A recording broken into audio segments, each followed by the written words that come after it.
نسل اچھی ہو تو انسان کبھی دھوکہ نہیں دیتا۔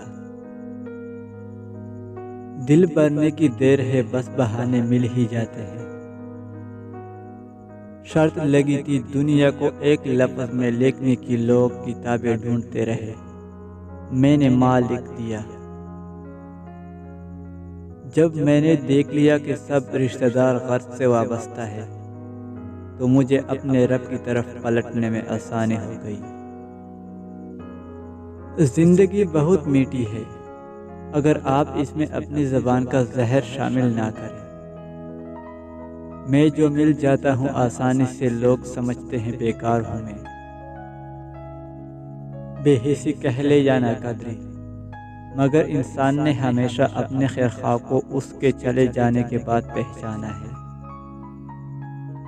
جیت کی عادت اچھی ہوتی ہے، لیکن کچھ رشتوں میں ہار جانا ہی بہتر ہوتا ہے۔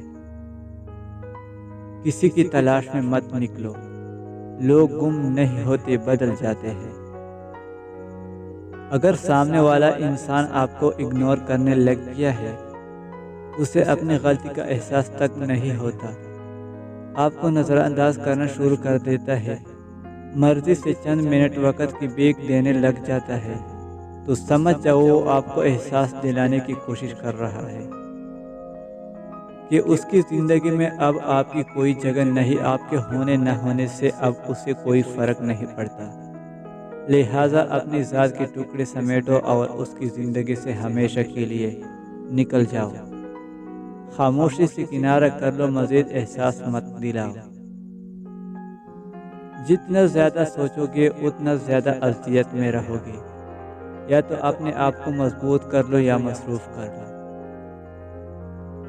جو شخص لوگوں کا ممنون اور احسان مند نہیں ہوتا، وہ اللہ تعالیٰ کا بھی شکر گزار نہیں بن سکتا۔